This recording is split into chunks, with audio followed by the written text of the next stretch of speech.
Hoje eu vou falar sobre as 5 principais dúvidas a respeito da união estável.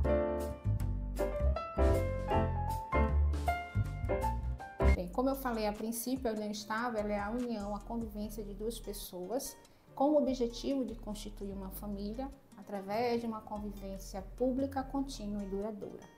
Vamos agora às principais dúvidas sobre a união estável. Agora que você já sabe o que é a união estável, quais são os requisitos para que ela seja reconhecida, a gente vai conhecer, as principais dúvidas e, claro, a resposta para cada uma delas. A primeira dúvida para que a união estável seja reconhecida, eu preciso estar coabitando com a outra pessoa, com o companheiro? Bom, não. A lei não exige que para reconhecer a união estável você deve estar morando na mesma casa. Vamos imaginar que Maria passou em um concurso e ela precisou morar na cidade em que ela vai ser servidora, e o seu companheiro ficou lá no município de origem, no município onde eles já conviviam. Então aí deixou de ser união estável porque ela foi morar em uma outra casa? Não. Mesmo que eles estivessem namorando, ela passasse nesse concurso, fosse morar lá na cidade onde ela precisou tomar posse e trabalhar, e a partir desse momento eles começassem a já viver como família, como entidade familiar, numa relação pública contínua, duradoura, morando em casas separadas, essa união estável pode ser sim reconhecida, porque os nossos tribunais não exigem o requisito coabitação para reconhecer. O contrário também é verídico, é verdade. Vamos imaginar que Ana e Paulo, eles se conheceram na faculdade, começaram a namorar. Ana vem de uma outra cidade, bastante longe, veio morar aqui em Petrolina, porque veio fazer o curso. E, infelizmente, os pais passam por dificuldades, ficam desempregados, não conseguem sustentar a Ana aqui. O namorado oferece a casa dele para que Ana possa ficar lá por um tempo. Então, quer dizer que porque Ana e Paulo, namorados, Ana agora passa a morar com Paulo, eles estão numa união estável? Não. Por quê? E aí é interessante a gente identificar a diferença de união estável para um namoro que hoje o nosso tribunal chama de qualificado, que é esse namoro mais intenso, que é esse namoro mais comprometido, em que um passa mais tempo na casa do outro, ou então passam muito tempo juntos, como no caso de Ana e Paulo. Qual é a diferença? No namoro você não vive como família. No namoro você pode até ter o quê? Uma perspectiva de família futura. Na união estável você já vive como família, terceiros, amigos, todo o ciclo social já reconhece e vê aquele casal como família. Então, o fato de Ana e Paulo estarem coabitando na mesma casa não caracteriza aí uma união estável, porque não preenche os requisitos, tá? Então, precisa preencher esses requisitos de viver como família. O primeiro exemplo que eu dei da moça que já estava na união estável e foi morar em outra residência por uma questão de circunstâncias, não retira deles o direito de ter ali uma união estável reconhecida, porque eles preenchem todos os critérios, porque eles já vivem como uma família e não tem uma perspectiva de família futura, não, eles já vivem atualmente, no presente, como família. Segunda dúvida, gente, mais comum sobre a união estável é preciso ter um contrato escrito para que a união estável ela seja reconhecida? Não. Tendo ou não um contrato escrito, as duas pessoas podem viver numa união estável. Inclusive, a gente já sabe que a união estável é entre pessoas do mesmo sexo, já é aceita sim pelo nosso ordenamento jurídico. Então, vocês não precisam ter um documento escrito, porque a união estável ela pode acontecer no contrato verbal, oral, ou seja, ou vocês têm esse entendimento e já conversaram sobre isso e sabem que estão vivendo uma união estável. As pessoas veem que já é ali duas pessoas numa convivência, com o objetivo de constituir família e já vivem como família. E também a gente chama uma união estável de modo tácito. O que seria isso? Vocês podem até nunca ter conversado sobre isso, mas vocês ali já estão vivendo como família. Vocês não têm a perspectiva de ainda um dia construir uma família, vocês já vivem como família, comunidade familiar, já é uma assistência mútua, recíproca, ampla, já é uma vida em conjunto familiar. Então não precisa ter nada escrito, tá? Acontece muito de casais, depois que se separam, ficarem na dúvida, e agora como é que vai ser? Porque eu não fiz lá no cartório, ou a escritura pública, ou o contrato de convivência, que é o contrato da união estável, e eu não tenho isso reconhecido no papel. E agora, Nós construímos alguns patrimônios juntos, como é que fica a situação? é quando você vai até a vara da família, né, resolver a situação, porque a vara da família que é competente, né, para apreciar e julgar esses casos. Lá você vai primeiro pedir o reconhecimento da união estável e depois a dissolução, e aí tudo vai ser resolvido, né? Vai ter os efeitos patrimoniais, que é o que se busca no caso de separação. Então, não precisa. Agora, é bom que você oficialize a sua união estável? Sim. Por quê? Primeiro porque quando você oficializa, você já tem um marco inicial. Você já sabe quando você começou a sua união estável. Vamos imaginar que Ana e André já vive aquele namoro qualificado e esse namoro evoluiu para a união estável. Então, qual foi o marco inicial ali? Quando foi que começou exatamente a união estável? Se ele já vivia um namoro qualificado, esse namoro mais intenso, né? Muito envolvente, de compras, né, de bens, resolvendo a vida juntos. Quando é que vai saber? Então, o importante de você ter o documento escrito é que ali você marca, nós iniciamos a união estável a partir de X data. Né? Inclusive, no contrato, você pode reconhecer o início da união estável pretérita, ou seja, no passado. Vamos imaginar que você e o seu convivente já convivem, né, numa união estável há 3 anos, mas vocês foram hoje ao cartório fazer esse reconhecimento oficial. Então, lá vocês vão indicar, né? Vocês vão deixar registrado no contrato que essa união estável existe desde... Aí você põe a data de 3 anos atrás. É importante porque no futuro, né, se caso você tenha uma necessidade de provar que viveu união estável com essa pessoa, bom, isso aí já facilita, né? Então, é bem interessante, bem importante ter sim o documento oficial da união estável. Terceira dúvida mais comum, gente. Há a necessidade do casal, né, conviver 2 anos para que essa união estável seja reconhecida? Não. Essa questão do tempo, gente, ela acaba se tornando um pouco relativa, a depender de cada caso, né? Nesse sentido de ter que se avaliar o caso concreto. E aí a gente precisa entender que lá no Código Civil e também na Constituição Federal não há delimitação de tempo mínimo para reconhecer uma união estável. No entanto, né, como eu falei, há alguns julgados, por exemplo, que 2 meses não foi reconhecido, em outros julgados 6 meses não foi reconhecido. É um tempo duradouro. Né? É um tempo contínuo, sem interrupção, com o objetivo de constituir família, uma vida conjunta, né? Uma assistência recíproca e ampla entre os dois. Mas não há um tempo determinado. O que se observa é cada caso é um caso. Agora, por que a confusão de 2 anos ou até 5 anos? Porque muito tempo atrás não existia união estável. Quando a união estável passou a ser reconhecida pelos nossos tribunais, exigia-se antigamente um tempo de 5 anos.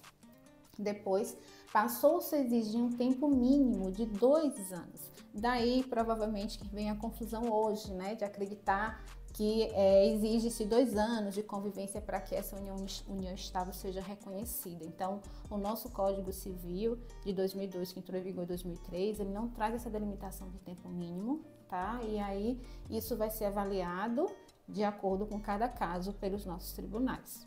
Agora, quanto ao tempo, há de se observar o seguinte, que quanto maior o tempo da relação, quanto mais duradoura ela for, mais estabilidade tem, né? E aí você consegue provar, né, que de fato se caracteriza a união estável por esse tempo duradouro, contínuo, né? Por essa estabilidade na relação, que não tem interrupções, ou não houve interrupção, foi contínua, duradoura. A quarta dúvida, ela é muito comum.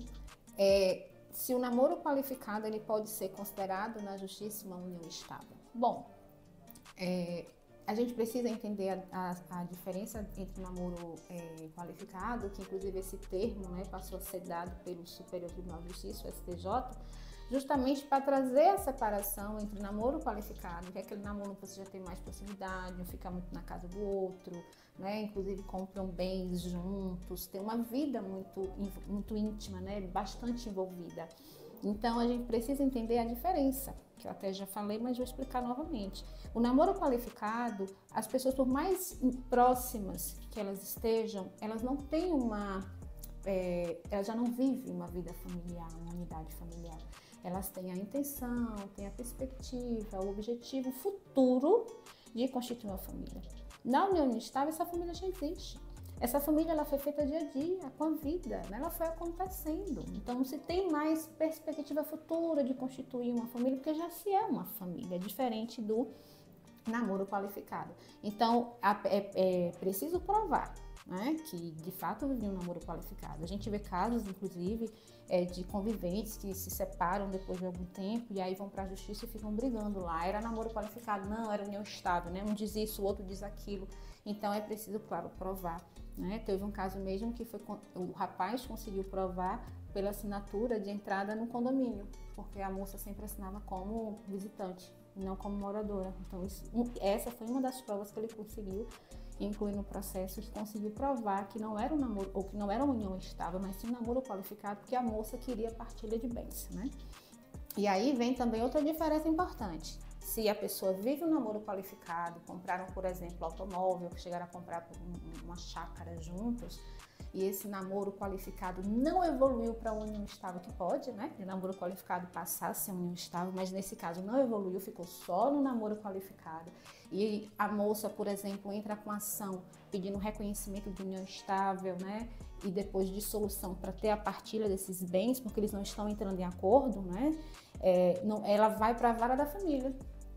Mas o namoro qualificado, quando tem essa situação de compra de bens em conjunto, ela não é decidida na vara da família. A vara da família é competente para apreciar e julgar os casos de união estável, caso de dissolução e resolver a partilha de bens, porque a união estável tem efeitos patrimoniais.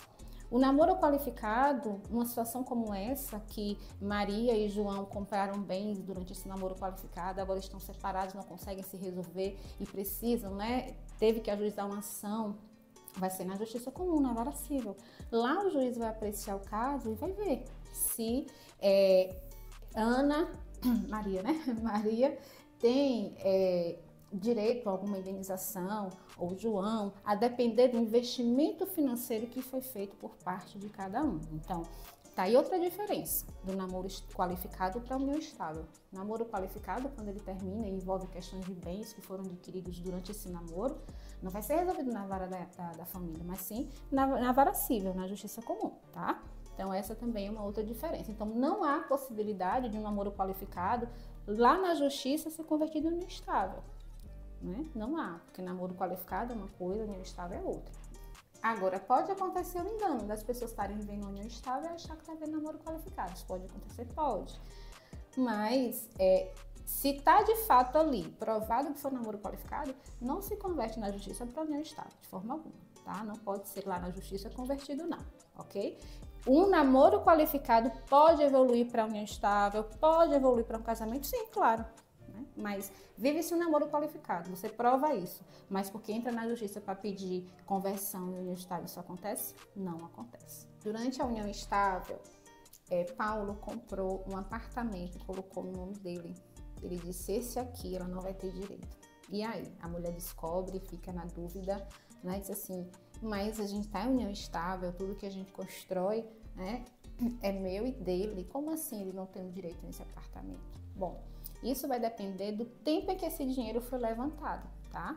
Por Paulo. Um exemplo, Paulo, quando não estava ainda em união estável, ele era solteiro, ele trabalhou numa empresa durante muitos anos, conseguiu um bom dinheiro, né, do tempo de serviço, e ele colocou esse dinheiro numa poupança. E aí, né, já 2 anos depois, ele já estava em união estável com a Ângela, e ele resolveu pegar esse dinheiro que estava na poupança, que ele adquiriu antes da união estável, e comprar um apartamento. Então, esse apartamento é só dele? Sim, é só dele. É o que a gente chama na área jurídica de abrogação, ou seja, o que significa isso? Substituição. Paulo só está substituindo, né, aquele dinheiro que ele já tinha antes da união estável por um apartamento. E aí ele fez essa substituição durante a união estável. Então, esse apartamento, sim, é só de Paulo. Porém, se esse dinheiro que Paulo tinha, ele foi de herança, tá? Ela também não tem direito, tá? Mesmo que ele tenha recebido essa herança durante a união estável, independente de ter recebido antes ou depois, ou durante a união estável, desculpa, esse dinheiro é de Paulo, ele comprou o apartamento, fez a abrogação, ou seja, a substituição do dinheiro pelo apartamento, permanece dele, tá? Em qualquer tempo, herança é somente da pessoa que recebe, porque a gente chama isso de bem particular. Não é um bem comum do casal, é um bem particular de Paulo, tá? Então, nesse caso, sim, o dinheiro é de Paulo, somente dele, então ele faz o que quer, ele comprou o apartamento é só dele. Por isso, gente, é importante ter a documentação da união estável, porque lá está o marco inicial da relação, tá? Tá ali o tempo que começou. Então, a data da união estável, do início da união estável é muito importante, principalmente para essas situações. Então, outro caso que pode acontecer é, eu vou dar o exemplo aqui de Mário, né, casado com Priscila. Mário começou a juntar um dinheiro numa poupança durante a união estável, sem que Priscila soubesse. Passado um tempo, Mário pega esse dinheiro da poupança e compra um carro. E ele diz, bota o carro, né, no nome dele, e diz, esse carro é só meu. E aí? Bom, nesse caso, Priscila tem direito sim, porque esse dinheiro que ele levantou foi durante a união estável.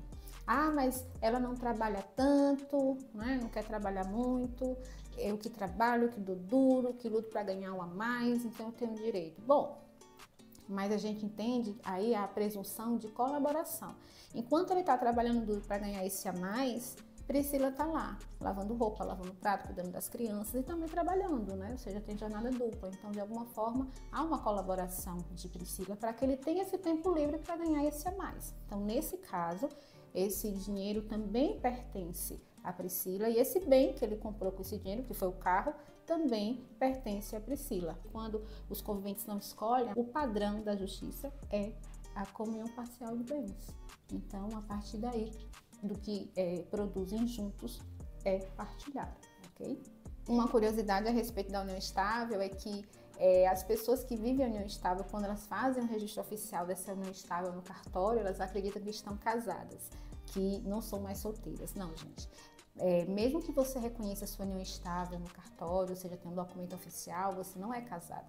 União estável é um outro instituto, né, do Código Civil, o casamento é um outro, né, são situações diferentes, o casamento precisa de uma cerimônia mais formal, mais burocrático e altera o estado civil da pessoa. A união estável não altera o estado civil, você continua solteiro ou solteira, porém a gente usa o termo convivente, né, para denominar, vamos dizer assim, os parceiros, né, as pessoas que estão ali numa união estável, né, convivendo em uma união estável. Se você gostou desse vídeo, curte, comenta, compartilha, coloca aí seu comentário e siga-nos no Instagram, @programa Direito ao Ponto. Até o próximo vídeo.